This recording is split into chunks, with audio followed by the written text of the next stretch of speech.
Good morning, Fort McMurray, with Buffalo and the rest of the world. You've tuned in to the Mac City Morning Show. I am your host, Elliott Pierre. We're going to start today's episode off the same way we start every episode off, with a moment of gratitude. I know you could be doing a million other things with your time, and the fact that you spend it with us truly does mean the world to me. So thank you. On that note, Tanner, hit him with the intro.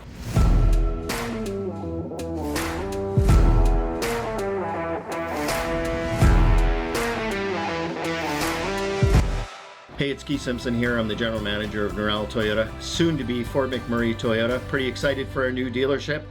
We're here to take care of you. Come on down and be part of our family. And we are back. Big shout out to Norel Toyota. We really do appreciate your ongoing support. As everybody at home knows, I do not introduce my guests because they can do a better job at that than myself.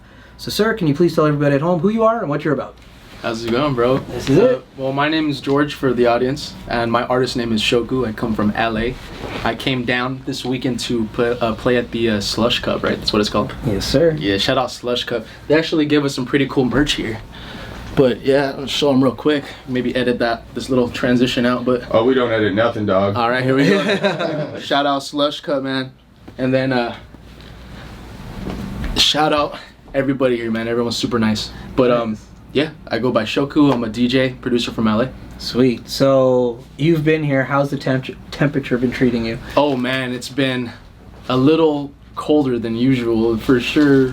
No, it's hella cold here, bro. It's very cold here. Yeah. But it's okay, man. It's crazy though because when you walk in anywhere, it's very toasty. Right. But outside, it's freezing. I don't know how you guys do it with shorts, short sleeves. I don't know. See me here? Long sleeved up, sweats.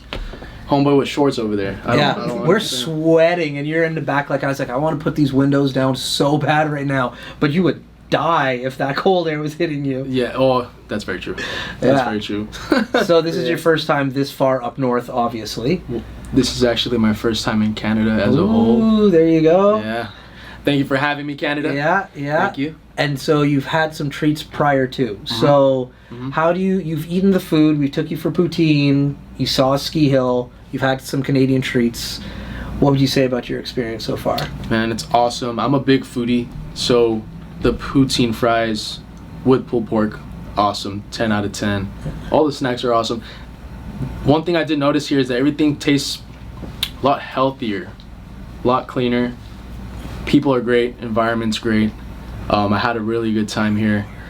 We still got some time, right? Are we gonna be doing something after? Yeah, we're gonna go ride horses after this. So you ready for that? Come to Fort McMurray. Yeah. We do some crazy stuff. Now, Fort Mac. most of Fort McMurray doesn't know who you are or what your background is when it comes to music. Can you explain to the audience, like, because you've been doing this for a second, so let's hear about your musical background and where you've come from. Yeah, man, so I've been born and raised in Los Angeles, California. I've been doing this since around 2011, actually. My first experience with what got me into music is my uncle. He actually was a music producer in the back of a garage. He had a big studio and I would always go. So that inspired me to start making beats, like little loops with my tablet, and you know, the rest is history. But yeah, I've been doing this for what? So 2011. I've been doing this for more than 10 years. So That's wild. yeah, it's lots of ups and downs. Majority EDM though. I've done some hip hop in my past. I do it every now and then, but right now I am, you know, I'm messing around with a lot of EDM, a lot of trap, bass music, you know, things like that. Bangers. Bangers, man. And Bangers. so in LA, like where you're from, there must be wild competition with other people trying to do the same thing with you, but also collaborate with you. So what is that pressure cooker like? What does that feel like when you're in it? Yeah, so one thing I realize is a lot of people tend to just go with what everyone is doing.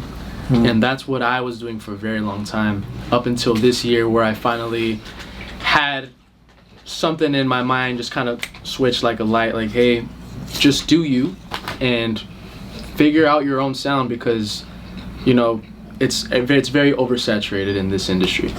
So I first started blowing up with a lot of dubstep, which I'm grateful for, but recently I started switching up my style. So, you know, he knows. I recently went from that 150 heavy bass, you know, head banging stuff, to more of a trap hip hop inspired form of EDM. Shout out Secret Menu. Shout out Secret Menu. I also make house music too, but right now as the Shoku project, I'm doing a lot of like 100 BPM dance, EDM, twerk, trap. I'm trying to bring that back, and I've seen that not a lot of people are doing it right now, so I figured why not hop on my own train. Yeah. Very cool. Yeah.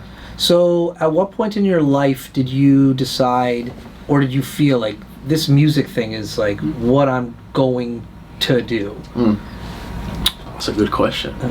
So, well, when I first started taking music seriously was in 2014. Okay. When I went to my very first festival ever, EDC Las Vegas. Shout out EDC Las Vegas. They changed my life. I saw one of my favorite artists of all time. He goes by Dioro, was born and raised in LA County also. So that's kind of what inspired me, like, oh damn, like he's doing it. I want to do something like that too, you know? I just rode the wave, man. I started getting recognition little by little by some bigger artists than me. And then eventually in around 2021, 2022, that was when Subsidia came out, right, Bowen? Around 2021, 2022? Yeah. Like just before the pandemic. So 2022, I believe. I started getting recognition by a DJ, I don't know if they know, but he goes by Excision. And he's one of the biggest DJs worldwide in bass music. So for him to recognize a small artist like me, that was like very humbling and a super exciting experience for me. You know, he brought in a lot of artists like myself and Nasty here. And we actually just started going from there, you know. That's when the journey kind of actually started taking off. Yeah. After a while, it started becoming a little stale because everybody was doing that style of music, you know. Yeah. Heavy bass, you know, 140, 150 wonky stuff. And I started falling off a little bit as far as like my inspirations. Yeah. And I was like, you know what can I do that's a little bit different? This is when I started transitioning into what I'm doing now. So it took me about 3 years to realize that, but it's been a fun ride. You know, I'm grateful for it all. That's very cool. Now, you have a very special hat on to yourself. What does that hat and that team mean to you? Yeah, and so I grew up being a baseball fan my whole life because of my dad and my family. And I was born and raised in LA, so gotta rep the Los Angeles Dodgers, man. That's my team, ride or die, no matter what. You know, I'm a huge baseball fan. I play baseball actually. Okay. Yeah, I grew up playing baseball my whole life, from kinder up until some college. Nice. Yeah, so I've been balling out, man. Not anymore, but I was pretty nice. Nice. That's dedication. When you're an athlete, you gotta like invest the time. Yeah, 100%. So being an athlete and being a musician, both of them are very time consuming, and they're both like, you don't know where they're gonna go. Where do you think you get that drive to show that dedication to like be focused on those two different type of like art forms? Can we cut my hand out of this shit? Oh no, they're gonna talk the whole time, bro. Oh, okay, like, cool. It's all good. Yeah, don't worry about that. Yeah, so I'm sorry. No, You as asked far me as the question where one do you time? find the dedication Here, to like one idea. focus in on doing that stuff?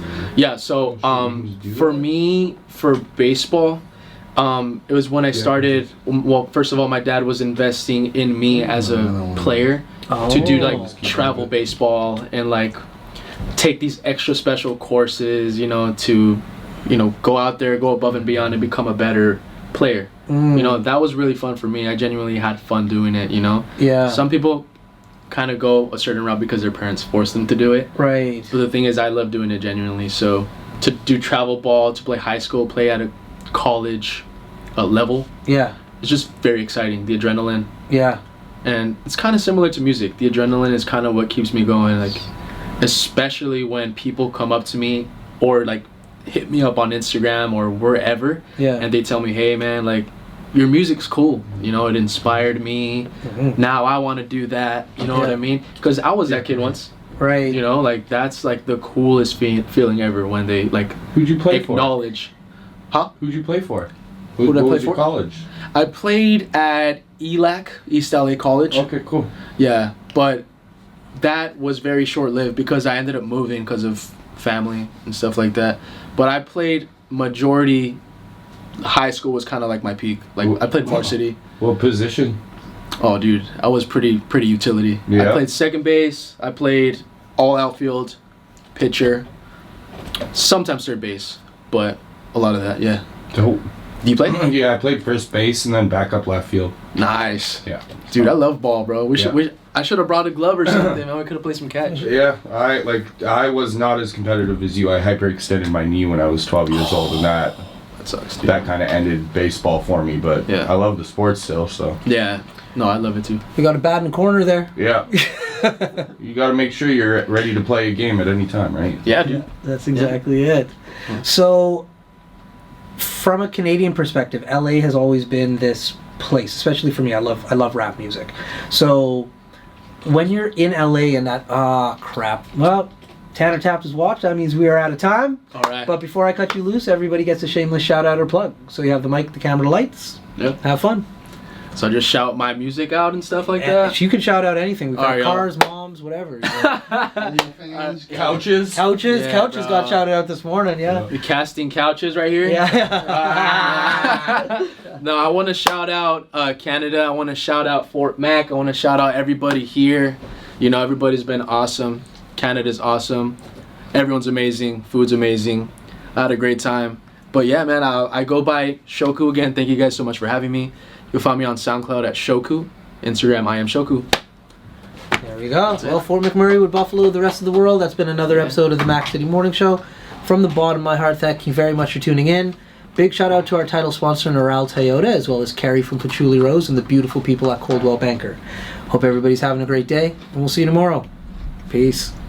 Hi everyone, it's Carrie with Patchouli Rose here at Thickwood Barbershop. If you're wondering what to get your loved one this season for Valentine's Day, I make an all-natural anti-aging skin serum called Good Skin. It's good for men and women, and it's available for purchase here at the barbershop, downtown at the Corridor Shops and Events, and on my website. Thank you for your support.